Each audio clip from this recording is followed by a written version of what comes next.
Irmãos e irmãs, sejam bem-vindos e bem-vindas ao programa O Pão Nosso de Cada Dia. Em nome do Pai, do Filho e do Espírito Santo. A graça de nosso Senhor Jesus Cristo, o amor do Pai e a comunhão do Espírito Santo estejam convosco. Bendito seja Deus que nos reuniu no amor de Cristo. Vamos à nossa formação litúrgica que nós estamos trabalhando, o espaço litúrgico. Sábado passado nós já colocamos o primeiro artigo, o sentido do espaço da celebração. Arrumar a casa do encontro com Deus, com muita simplicidade, a igreja como símbolo de Deus, espaço litúrgico, ele educa as pessoas a compreender o que celebramos. Hoje, mesa da Eucaristia ou altar. É uma peça central da igreja, a mais importante. Mesa do sacrifício do banquete pascal. Deve ser única, pois é sinal do Cristo. Deve ocupar um lugar para o qual a atenção de todos os fiéis naturalmente se dirijam. Deve dar a sensação de estar no meio do povo como uma verdadeira mesa de refeição à qual todos têm acesso. Há várias alternativas de localização do altar no final desse material aqui também, deste livro, da nossa amiga Regina. Para fora do horário das celebrações, não precisa estar coberta com toalha o altar.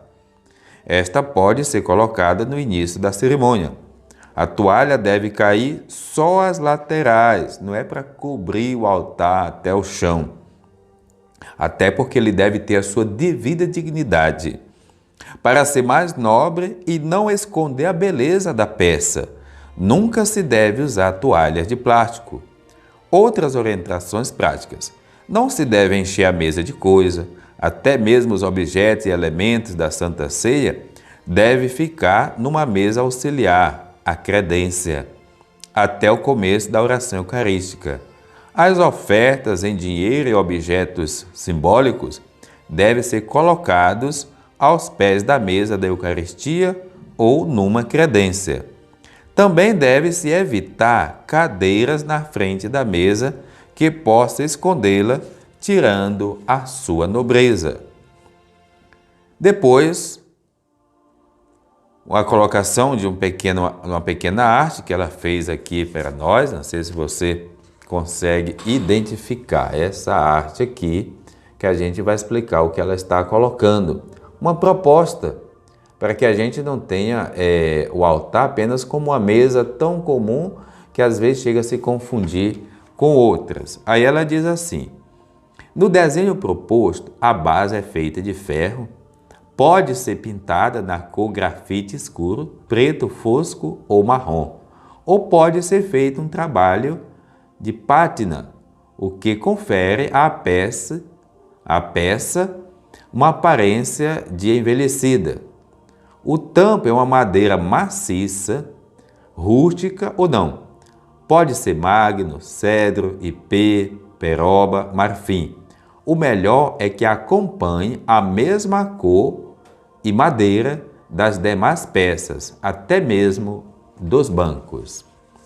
Então, a primeira coisa que a gente deve guardar no que diz respeito ao espaço litúrgico, o altar, ele é o Senhor do espaço. Quando a gente entra na igreja, a gente deve saudar o dono, que é justamente o altar. Assim como todas as vezes que passamos em frente ao altar, devemos fazer a devida reverência para Jesus que está ali. Segunda coisa, ele deve ter uma peça digna. Graças a Deus, temos crescido bastante nesse sentido. E assim, trabalhar para que haja uma unidade entre a mesa do sacrifício, que é o altar, a mesa da palavra e as demais peças que existem na igreja. Não vamos colocar uma de plástico, uma de madeira, outra de ferro. Não, criar uma unidade e que ela tenha realmente substância no sentido de ser algo que você olhe e realmente vê a consistência daquele material. Vale a pena investir no espaço litúrgico. O Senhor esteja convosco, Ele está no meio de nós. Abençoe-vos Deus misericordioso, o Pai, o Filho, o Espírito Santo. Amém.